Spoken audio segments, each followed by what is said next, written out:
Pastef wala sax ñu dem ci li nga xam ne mooy ci assemblée nationale Assane chaque député bu nekk 200 000 francs bu ñu ko xaymaa mi ngi toll ci 33 millions Guy Marius Sagna bañ na te nee na bu ñu jox ñi ci des ndax daal dañoo boycotté li nga xam ne mooy ñaxtu sénégalais yi fan yi ci suuf si ñuy sàcc ñu lànk ni duñ ci wax.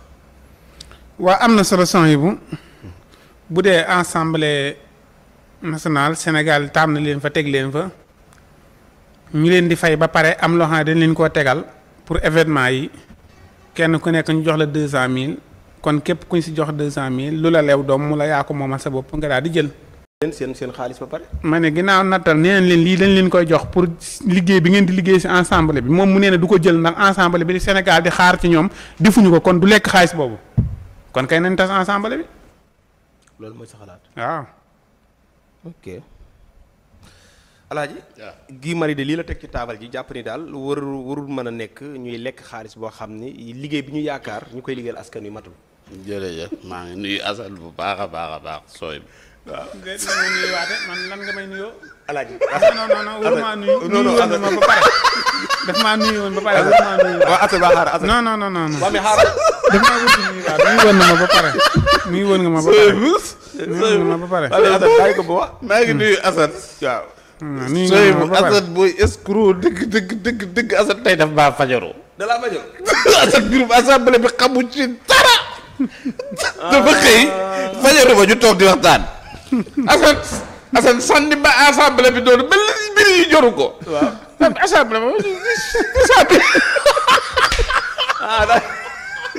daa dégg coow li yow nee nga woon kat Alaaji bàyyi nga loolu. waaw mais tey daf maa jéem. c'est que ni mu ko defee. day sàcc ba tey kon Assane. non assemblée xam mu ne woon dana ñëw sax. xam mu ne woon waaw dana man ñëw dama loolu moo ma jaaxal nag c'est que sooy bu. lu Assane dafa xamoon ne assemblée dafa ñëw wala daf koo njort woon. man daal affaire bi jaaxal na ma wax dëgg fa yàlla. parce que Assane ba mu fajaroo. xam nga ne ñëw toog jékki-jékki rek sànni ma assemblée bi ne ma waaw mbirum assemblée moom seen yooyu ñu def xaw ma 200000 xam nga Guy Marius Sagna. waaw loolu du dee. ma ne ko doo assemblée Assane dañu kii la xam nga assemblée ñoom am nañ seen kiiwu bopp seen autonomie bopp comprendre nga. expliqué mu ne dafay yaakaar ni. déet Alaaji kat yow nee nga woon Assane. wala laajatee doo wax. non mais xam nga boobu léegi yàgg na. te nga jaajëw. mais tey ni ma bombardé affaire bi bon. xalaatoo woon lii daal. waaw moo tax bi nga dee ko assemblée daa koy xool. mais mi ngi ne këj di wax ay wax. Assane sérieux barki alxuraan. ñoo ko moom de. non Assane daal la sooy ba. Assane daal gis nga ko Assane bu xëyee day làmbatoog ay kii bu dee sànni ay affaire am jum la. mais noonu la.